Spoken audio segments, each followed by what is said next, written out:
good to be here. Yeah, we're so excited to have you. Thank you for being here. Wouldn't miss it. This album is gorgeous. I mean, the first go around was gorgeous, and now you're releasing some acoustic tunes from the album. Tell me about why you wanted to take Venus and sort of strip it down and kind of go back to your roots. Yeah, I was kind of going back to my roots. I think for me, I just wanted to go on a sonic journey. I mean, after the Civil War split, I just really felt I wanted to do something different, and so I did. I followed my muses. I went back to my love of Kate Bush and Portishead, and but I still kept the folk infusion in it. But a year went by, and I was just humming these songs in the kitchen, and I just thought, maybe these songs are still talking to me a little bit. Like maybe I need to listen and just go press mute. And they started talking to me in a different way again. That sounds really esoteric, but it just felt really right, like hearing it stripped down too, and getting back to the front porch with it all. So you mentioned the Civil Wars, and after the breakup, you came out on top, and you decided to find a new voice and a new sound for yourself. Tell me about that journey a little bit. Is stepping away from a duo and rediscovering being a solo act. Yeah. I mean, I don't know about coming out on top. I think it was just, just moving forward. It's all you can do when life changes like that. I think for me, I always really get excited about experimenting and doing something new. Like when it puts me on my tiptoes and I feel like a little bit nervous, like I call it like the butt squeeze moment. But like when you're like, oh my gosh, is this going to be the jumping off into something new? I always get really excited about it. I feel like that's one way that I grow too. So it's risky doing something different, and it was a sonic risk. But I'm proud of that record and proud that it's coming out now in a more stripped down form too. It's hard moving forward, as we all know, like when life just shifts really quickly, but that's what happens in life. You never know. So you just enjoy it while you have it. And then there's something else. There's something more coming. There's something more to learn. And that's what I've been trying to do. And where did you find inspiration for the music on this album? Was there one moment in your life where it just clicked and the music started flowing? Or was there a song? No. I mean, I wish I was one of those people that's like, I woke up and I had a song. It takes me work, man. It's like, it's a muscle, and I wrote over 80 songs for Venus. It took me a really long time. I had a lot to work through, I had a lot to write, and so I'm really glad you're not going to hear a lot of those songs. But I needed to work through a lot. There's a lot other things happening too, like my dad had passed away, and just moving into a whole other stage of being a mom and like figuring that aspect of life out, and what your committed relationship looks like in the midst of all that change and stuff. So it just got really heavy, and I needed to write about it. So that's kind of the process, is just sitting down and a guitar and a good friend and someone that is a kindred spirit to create with too, and then seeing what happens. I'll have lyrics or a melody, but it doesn't ever just fully come together. As much as I wish I could wake up and have a fully produced song in my head. Yeah. I'm jealous if any of you get that, by the way. I know some people wake up from a dream and they just start writing. Oh yeah, many a famous musician. I mean, many a famous musician. I don't have that luxury. I gotta hustle for it. I gotta sweat. But it's good. It's good for me anyway. So tell me about those people.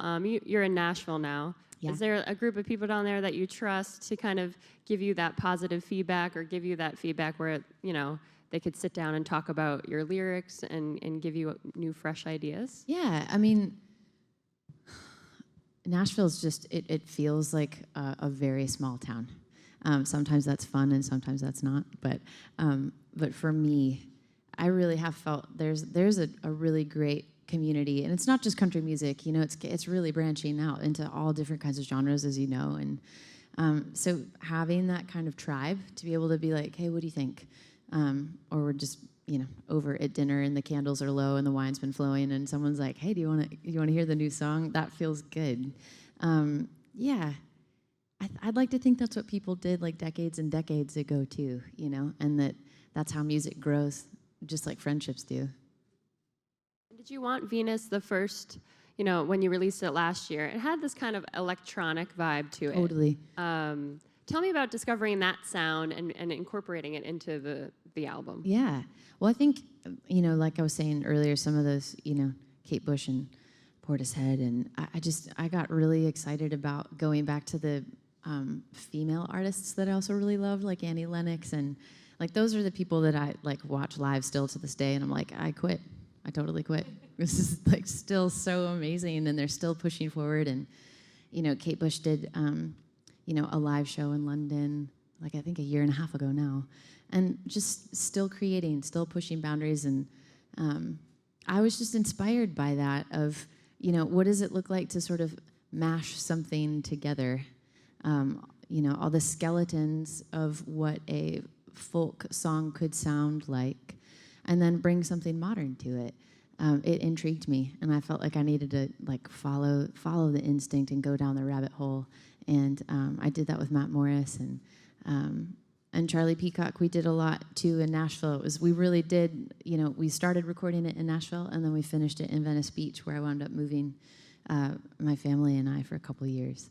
So I feel like I can hear it. It's like a little bit of like the Deep South, and like a little bit of sort of that. It's like England meets West Coast. It's all kind of in there together. It's like my favorite cities. So cool.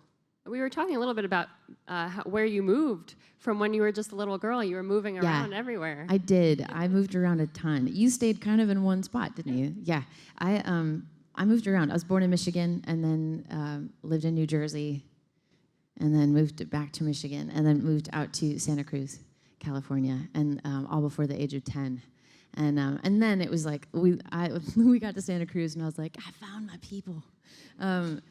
Oh, you didn't find them in Jersey? I love my Jersey. I mean, I got into a lot of trouble in New Jersey. I don't know what it was, but it would just, I don't know. I got into a lot of trouble in Jersey, so it was probably good that I bounced.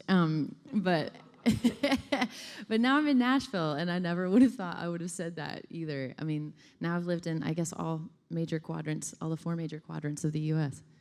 Yeah. When was it that you kind of took up singing? Were you always a singer as a kid, and it was something your parents kind of saw in you, or was it a certain time in your life where, music kind of hit you? Yeah, I grew up in a really musical family. It's kind of odd. My dad before he passed away, ever since he was like in his 30s, he's almost been like legally deaf. Just had a lot of hearing loss. But my mom, like they met because my mom was singing one day, like back in sort of the college era. So it was this odd blend of having somebody that couldn't hear music very well, and then my mom who could sing all the time. And we didn't have a lot of money growing up, so singing was a way that we could entertain ourselves. And my mom, in Michigan, I remember this a lot, being really little. My mom would take us walking for nature walks, and then she taught me how to harmonize, like in the woods, and what it's like to actively listen to someone else singing and coming up with them and that. And I think that set me on a path.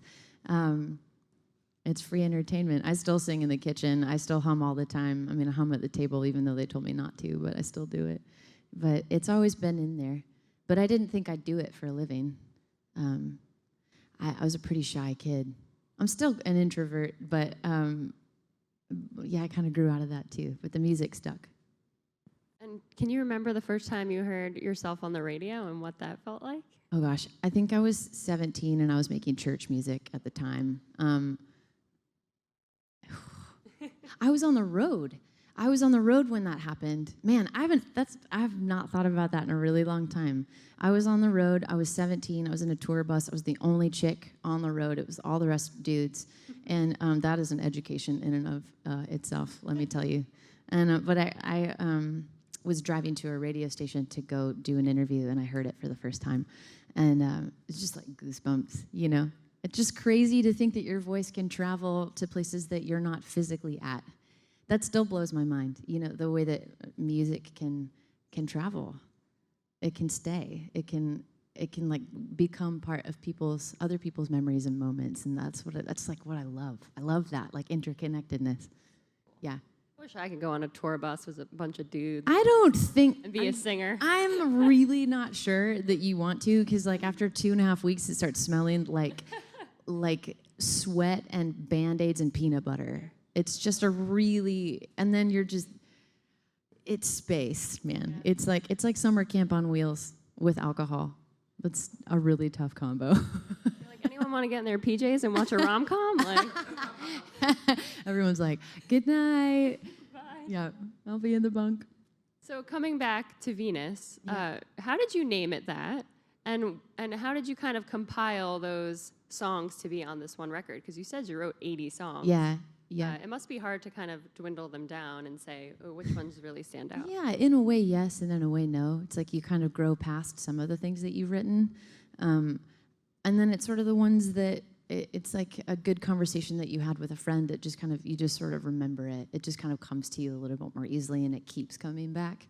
So I think that's what it felt like. And I wrote a song called Venus that we left off of the fully produced solo album, but that is on the acoustic album, which is like I didn't mean to do it, but it's a very sort of old school way of doing, of like compiling music together.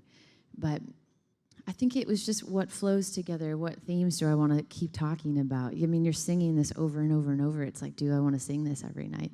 And that kind of became the litmus test. And Venus, I just thought, it was sort of the epitome of the feminine, and it has so many different meanings to so many different people. And I don't know, it's just one of those moments where it just felt right. It's a really lame answer, but it so much of this is just going off your instincts. So it just felt right to name it that way. And the sonic quality, too, of the record, it felt there was a lot of space within the music. You know, it was going to another, I wanted to take you to another world. In a way, so that sort of the space aspect of that made sense to me too. And I remember when Oh Mama came out, and everyone was like, Joy Williams, and she's solo, and this is so cool. And then Justin Timberlake was like pushing your name out there too. What's your connection with Justin? Because that's a cool. Well, through music. That's cool. How we met. We met because it was a really long time ago. We met backstage at David Letterman.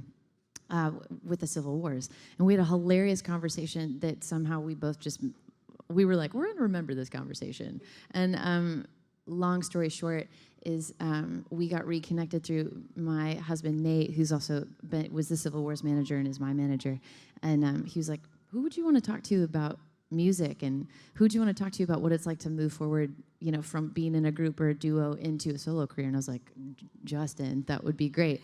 And so we just struck up a friendship, and then he was the one that actually connected me with Matt Morris, who I wrote most of the album with, and then he went on to produce it. So, it's never bad when Justin Timberlake tweets about your music. Yeah. It's never bad.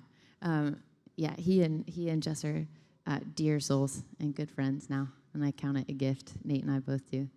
That's awesome. Yeah. Are there any other musicians, in the business now that you would love to just pick their brain and go out to dinner and talk music? Oh, yeah. I mean, dead and alive. I mean, that list could go on and on and on. It's like, I would love to sit down with Billie Holiday and like Edith Piaf, and I'd love to sit down with Stevie Wonder, and I would love to, sit down with Annie Lennox, who I just think is like a goddess. Radiohead, I love. I mean, literally, I could spend the rest of this interview just like listing off musicians, so I'll probably spare you. But, but Justin was on that list too, and I was thankful for that. And, and I have other friends in the music industry that I love talking with them about music. I learn something new every time. It doesn't matter how many conversations you talk about music, there's always something to learn, and to learn from someone else, so. And you collaborated with Hayley Williams from Paramore, and people were like, are they related? Are they sisters? No, we just have a super generic last name. It's so cool, though. Yeah. Your vibe together was awesome. Yeah, she's so great. We've known each other. We're not sisters, even though we kind of joke that we are in a way. We're both like ridiculously small in stature, and we met when she was like 14. And I think even younger, but I'm really trying hard not to age myself, I guess, right now. But we just stayed in touch, and we'd go through long periods of time where we didn't stay in touch, and it just travel touring, both of us on the road, and then we'd come back, and it was like we never missed a beat. So it was fun to finally get together and sing. It was so much fun to sing together, and what's fun is even when I, listen to the song that we did, there's moments where I'm like, who's singing that? Like, is that Hayley or is that me? And when it blends like that, it just feels like this strange kind of kinetic magic. And I love that lady. She spits farther than any dude I know, too, as well. Also a skill. Because she hangs out with a lot of dudes on the tour bus, Dude, too. She's probably practicing Dude, all I can't swear, but she's such a bad... she's amazing at what she does. And, yeah, I love her dearly. I find that your collaborations, I guess maybe working in a duo, your harmonies are always so amazing. Thanks. Do you like collaborating with other artists, and do you learn other things about your range and your voice that you didn't know before? Yeah, it's kind of like going out on a date with somebody that you really connect with. Or just finding a friend, like stumbling across somebody where you're like, you too, me too. You too, me too, and it just keeps going. Like the you too, me too vibes keep happening, and it's. I think it's so much about listening, as well. I love. Although I'm talking so much right now, I actually really do love listening because you just pick up on so many nuances, and that's the way it is with me for music too. I discover something by blending and mirroring with what's happening with someone else. When there's a kinship there, that has to be there. But whether it's like Chris Cornell or Hayley or or John Paul or anybody that I've collaborated with, I love to harmonize. I love to put my head together with someone else because you can't create it on your own. It's the special moment in time that only you can create with someone else, and it would sound different with any other one person. Yeah. So, yeah, I love stuff like that. It's very relational how I make music. I'm now realizing as I'm talking to you, but I wouldn't have it any other way. I feel like you have such a special quality when you're on stage, and the music just envelops around you. I know when you used to sing with John Paul or even with Taylor Swift and Safe and Sound. Yeah, that was fun. The two of you really just work together with your voices. That must have been a cool thing now that I mention it. You guys won a Grammy for that, I think, right? We sure did. Yeah, Taylor and I high-fived each other like dudes on stage with that one. It was... Music just moves me. It's like when it's happening, it's like every cell.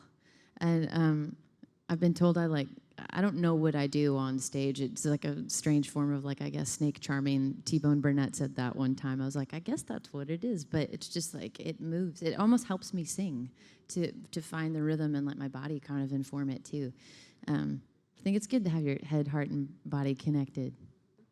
And watching that Grammys performance, stripping it down to acoustic and having just one instrument, not even any instruments, if you're a cappella at all. Mm-hmm. How is that to kind of take those songs from an electronic kind of poppy, folky bit and then to just strip it back down? Did you find that easy? And was it just natural to bring those songs to their original?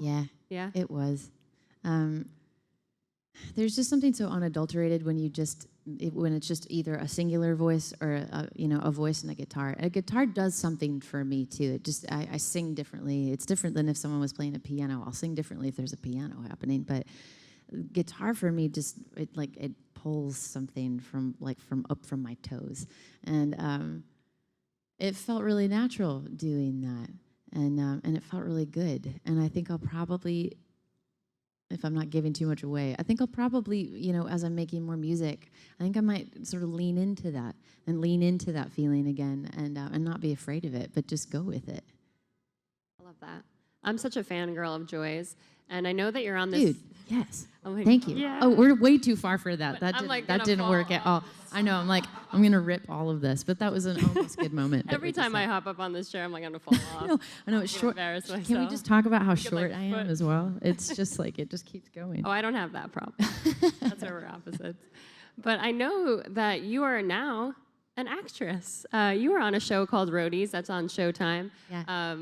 How did that come about? I know Cameron Crowe and Almost Famous, and everyone was so excited about the show. And when I heard that you were coming on, it's great. Dude, I've just been a fan of Cameron's for so long. I mean, whether it was Jerry Maguire or Almost Famous, the list goes on and on about the work that I've always loved how winsome he was in the things that he created.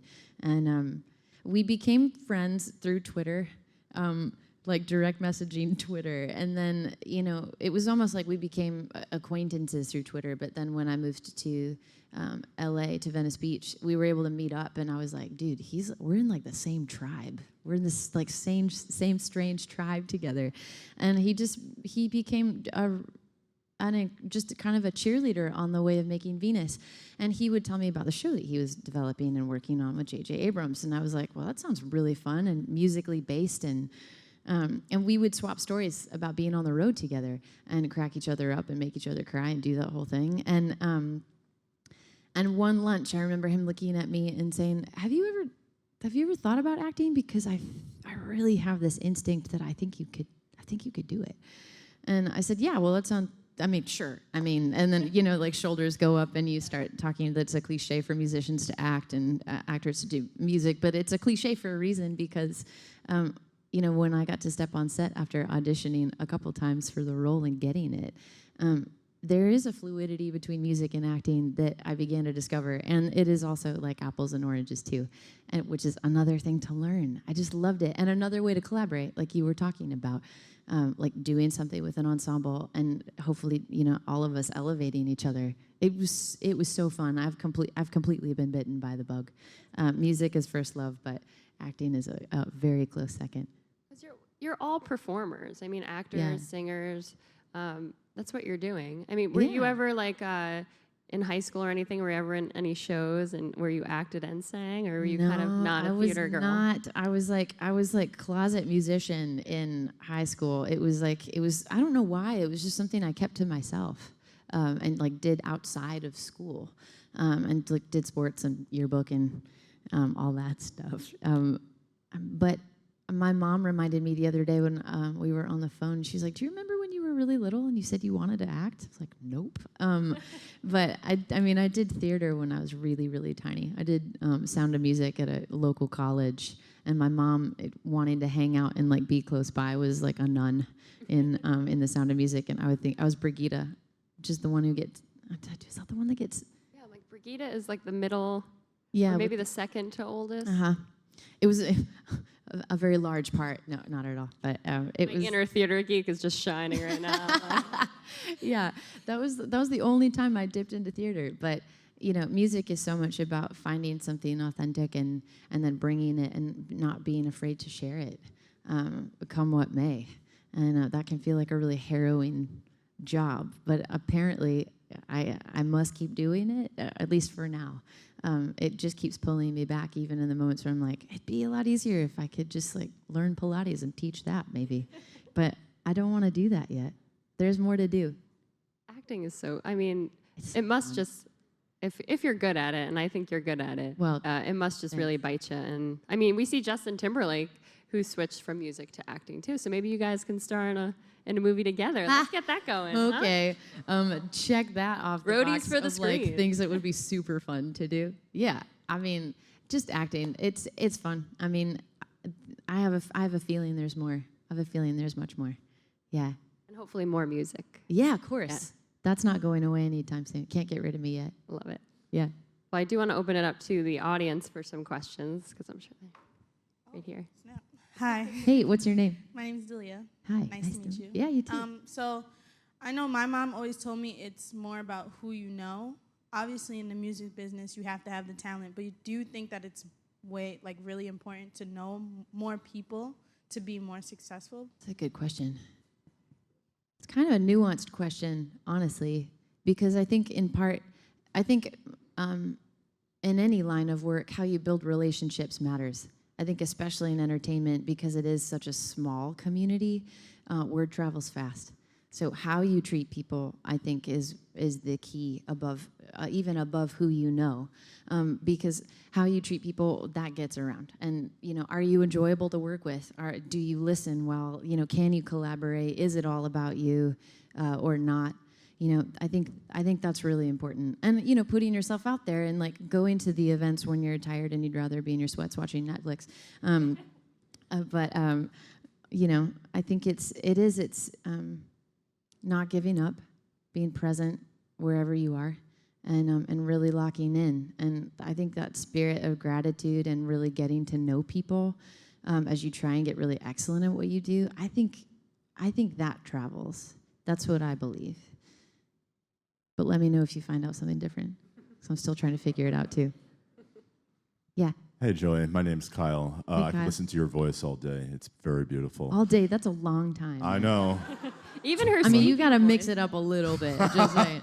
I think 24 hours is doable. So I find the story of how your parents met to be completely just a very nice story. Yeah. So I was wondering if you could share maybe more memories that you had of them growing up, because I think they did a really good job raising Thank a you, daughter. man. So do I. You guys are very sweet. You're making my day. I had really great parents. I miss my dad all the time. I feel like he's around though still. I spent a lot of time outside. You know, we spent a lot of time outside, and there was a real sense of family. It wasn't perfect, like by any means at all, but my parents made it a priority to like sit down and have meals together, and we do the like, what was your high and what was your low of the day. But and even though my dad couldn't sing because he couldn't really hear, pitch, you know, he would still sing. And he introduced me to the Beach Boys, and my mom introduced me to the Carpenters. And there's pictures of me in the 80s where I have those like giant earphones on, and they're connected to the vinyl behind. And you know, my mom taught me that music is just like cooking, and to love both, because everything's creative. And yeah, my greatest memories, honestly, with my family are being outside, like hiking in Yosemite, and my mom teaching me how to draw a pine cone. And somehow I feel like that all came in. I mean, we literally tapped trees and made maple syrup in Michigan. I mean, it couldn't have been more like hippy dippy, but there was a real sturdiness there, and I think that sturdiness helped me feel free enough to dream, even though I for real felt like the black sheep in the family. But that's okay. It's okay. There was room, and that was awesome. And I count it a great gift, and I hope that I can be half the mom that my mom was to me for my son Miles, and that's a good goal. It's a good goal to have. Yeah. I'm gonna say, do you kind of use your Sorry, excuse me. upbringing? Yeah, swing back over. Yeah, that was just making myself at home. Do you use your upbringing a little when you're raising your son? And are you guys outdoors a lot? Is he into music? I mean, yeah. I mean, but when you're traveling and doing music or you know, acting, we did when I was doing Roadies. Like we rented a place that was just right in Manhattan Beach, so we were outside all the time. And even when we come to the city, you know, it's like, let's find some green. Let's find some green so you can run. I mean, I think it's so important to root down and to have your toes in the grass or sand, and because there's so many other things that are so distracting, and it's so easy to let the moments go by and just sort of get through them. As a parent, I think especially, it's just like, okay, on to the next thing. Okay, meals and no diapers, and you know, but it's like, wait, stop. This is the only exact second I'm going to have with him right now at this exact age, and I think the moments that I have calmed down and been with him, Miles is my greatest teacher. It's the coolest thing. And then there's days I just want to go get a pedicure, and I do that too, because you gotta find a way to make space. But we've tried, you know, Nate and I have tried to, you know, keep those meals together, and we read to him all the time, and we like to ask him what he thinks a lot, you know, build his own confidence and his own imagination. But we don't know what we're doing. We're just trying. That's all you can do. It's like, I guess parenting and music is similar in the way that you just kind of find the key you want to be in, and then the rest is just improv. Yeah, it's very true. We have time for one more question, I think. Hi, Joy. Hey. Such a pleasure having you here. You know, Thanks. talking about all the work you've been doing. Can't wait to hear the new album. Thanks. Back to Roadies. Do you have any stories you'd like to share about being on the road? Being on the road or being on Roadies? Being on the road. Being on the road? Yeah. How long do you have? Maybe just one? Oh, man. That is like almost an impossible question, because it's like the movie starts running in my head. And endless hours of getting to know people and like having long conversations and pizza at 3 a.m, which is a terrible idea. And but I remember being on the road with Adele and and her coming. It was sound check and the first day on tour with her, and she came bounding in, hair half curlers, hair like half hair not done, and just saying how excited she was to be on the road. And then we found ourselves having dinner the next night and just thinking to myself, like, what on earth am I doing here? Like, how did we get here? And we got rip-roaring drunk that night. That's the most drunk I've ever been. That is, I don't recommend any of the amount of Hendrix gin and tonics that I drank. But the memories are, it's just human moments. It's, it's karaoke in a no-name town. And it's, singing in front of 25,000 people at a festival, and just I've never seen people move like water, but seeing the masses move like water, and just I don't know, it makes me super nostalgic. I mean, I got to get back out there. It's basically what is coming to mind right now, so I can make new memories and tell you more about it. Yeah, when you get back out there, like I'm going to join you and Adele for a rip-roaring night of. That sounds fun. I don't know if she's drinking like that anymore. It's been a minute since we've caught up. Yeah. It's been a long minute. Isn't she just the most amazing? She's just the most amazing. Yeah. It's been a while since we've hung out. She's a little busy. Yeah, Yeah. She might be doing the Super Bowl, although she might not, so we'll see. Wait, do you know something I don't know? Well, she was asked to do the Super Bowl, guys. I'm just spoiling it. No, she's asked to do the Super Bowl, but she said she's not Beyonce and she can't dance, so she doesn't think she'll be entertaining enough. How much do we love Adele? I mean, I could stare at Adele just standing there, not doing anything. I feel like she's got some moves. She could bust it out. Yeah. I would just love to hear her sing that long. I think you just saw that on the tour bus, but we're going to have to see that one day, too. Oh, zip it. Yeah. Well, thank you so much for being here. This is such a great conversation. Thanks, thank you guys for your questions. Yeah, thanks for hanging out. Good luck with the album. Yeah.